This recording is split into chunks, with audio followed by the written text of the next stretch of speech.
मैथिली आ भोजपुरी के सबसे नीक चैनल एपी प्रोडक्शन दरभंगा के एखनई लाल बटन दबाकर सब्सक्राइब करू और घंटी के निशान बटन के जरूर दबाओ ताकि नव नव ऑडियो आ वीडियो अहाँ सब लग तुरंत पहुंच सके।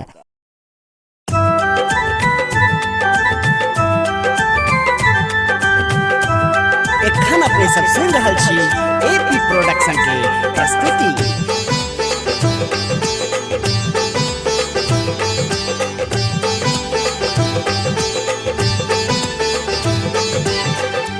हमरो अंगनवा मैया एक बेर चलियो हे दुर्गा महारानी। हमरो अंगनवा मैया एक बेर चलियो हे दुर्गा महारानी। स्वागत ले बैसल सौ परिवार हे दुर्गा महारानी। स्वागत ले बैसल सौ परिवार हे दुर्गा महारानी।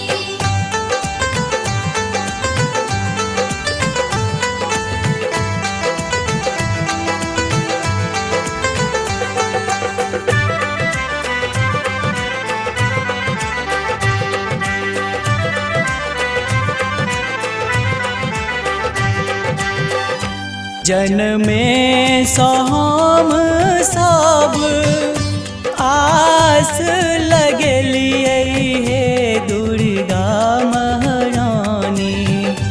जन्मे सो हम सब आस लगलिए हे दुर्गा महारानी।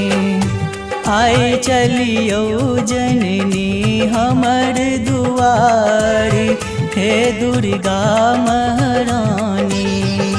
स्वागत ले बैसल सौ परिवार हे दुर्गा महारानी।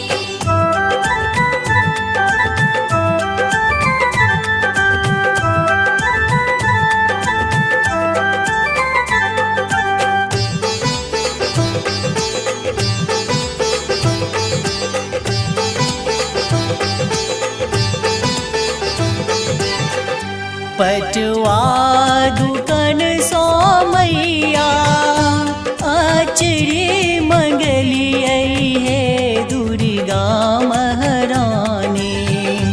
पटवा दुकन सो मैया आचरी मंगलिए हे दुर्गा महारानी।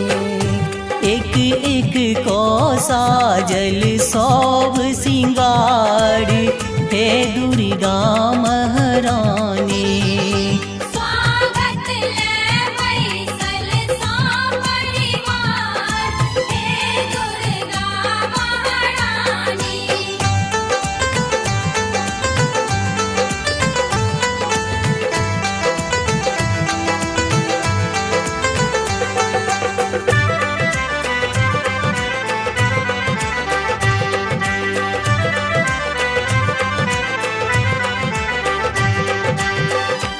आही छी काली चंडी शारदा शिवानी हे दुर्गा महारानी। आहे छी काली चंडी शारदा शिवानी हे दुर्गा महारानी। सकल जगत के पालनिहार हे दुर्गा महारानी। स्वागत ले बैसल सौ परिवार हे दुर्गा महारानी।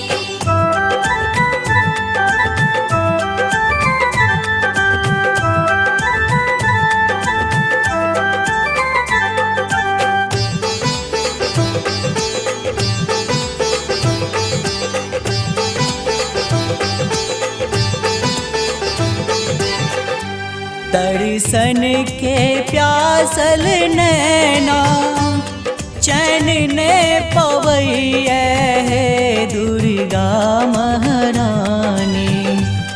दर्शन के प्यासल नैना चैन ने पवैया हे दुर्गा महारानी जनक के करुणे उपकार हे दुर्गा महारानी